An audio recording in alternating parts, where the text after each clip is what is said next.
జరుగుతున్న సమస్యలు జరుగుతున్న చర్చల మీదనే ప్రధానంగా వారి దృష్టికి తీసుకురావడం జరిగింది.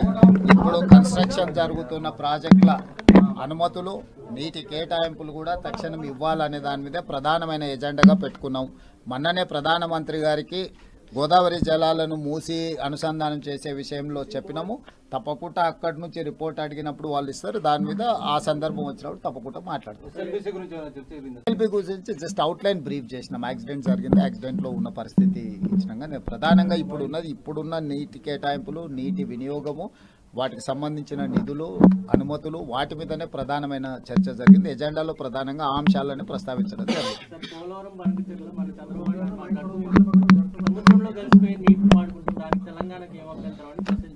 ఇప్పుడు మాకు నికర జలాల మీద కడుతున్న సమ్మక్క సారక్క కావచ్చు, లేకపోతే లేకపోతే సీతారామ కావచ్చు, మా ఇతర ప్రాజెక్టులకు నికర జలాల కేటాయింపులు ఇంతవరకు జరగలేదు.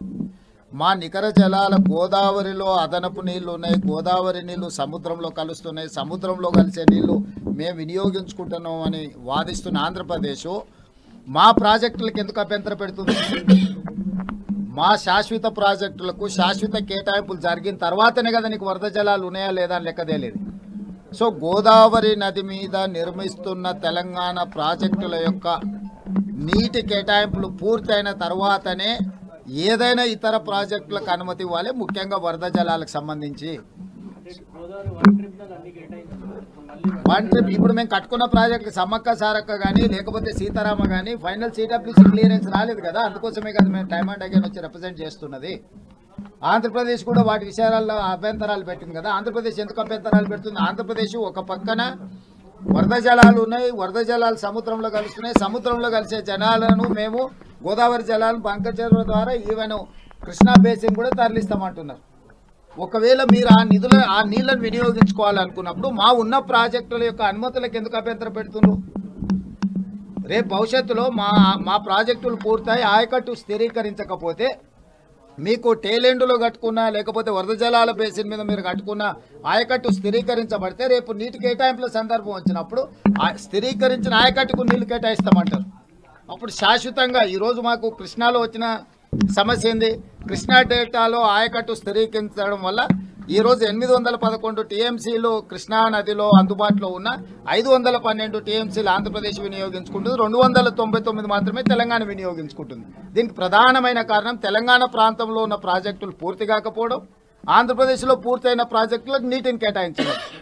మళ్ళీ కృష్ణా నది మీద ఏ సమస్యనైతే ఎదుర్కొంటున్నామో అలాంటి సమస్యనే గోదావరి నది మీద మేము ఎదుర్కోవడానికి సిద్ధంగా లేము. తెలంగాణ ప్రాంతంలో గోదావరి నది మీద నిర్మిస్తున్న ప్రాజెక్టుల యొక్క నీటి కేటాయింపులు పూర్తిగా పరిష్కారం అవ్వాలి. మా ప్రాజెక్టులకు నీటి కేటాయింపులు పూర్తి స్థాయిలో జరిగిన తర్వాతనే ఎన్ని వరద జలాలు మిగులుతున్నాయి అనేది అప్పుడు లెక్క తేలుతుంది. అప్పుడు మీరు ఏం కట్టుకోవాలనుకుంటుండ్రో అప్పుడు మీరు డీటెయిల్ ప్రాజెక్ట్ రిపోర్ట్ ఇవ్వండి. అప్పుడు జిఆర్ఎంబీలో చర్చ చేసి అప్పుడు వాటికి అభ్యంతరం ఏదైనా ఉందా లేదా అనేది అప్పుడు చర్చ చేస్తాం. ఇప్పుడు మా శాశ్వతంగా కట్టాల్సిన మా నికర జలాల ప్రాజెక్టుల మీద అభ్యంతరాలు పెడుతున్న ఆంధ్రప్రదేశ్ ఫస్ట్ ఆ అభ్యంతరాలను అన్నిటినీ ఉపసంహరించుకోవాలి. మా ప్రాజెక్టుల అనుమతిని వాళ్ళు వేగంగా ఇప్పించేటట్టు చూడాలి. కేంద్ర ప్రభుత్వంలో కూడా ఎన్డీఏలో వాళ్ళు భాగస్వాములు కాబట్టి ఒక్కసారి మా అనుమతులు క్లియర్ అయిపోతే మీకు అన్నీ క్లియర్ అవుతాయి. మీరు మా కేటాయింపులు జరగకుండా మా ప్రాజెక్టుల యొక్క భవిష్యత్తు గందరగోళంలో అగమ్య గోచరంగా ఉన్నప్పుడు మీరు ఆంధ్రప్రదేశ్లో వరద జలాల మీద ప్రాజెక్టులు కట్టుకుంటామంటే అది తెలంగాణకి ఖచ్చితంగా అభ్యంతరం ఉంటుంది. ఈ విషయంలో శశబిషలకు తావులేదు. తెలంగాణ ప్రభుత్వానికి స్పష్టత ఉన్నది.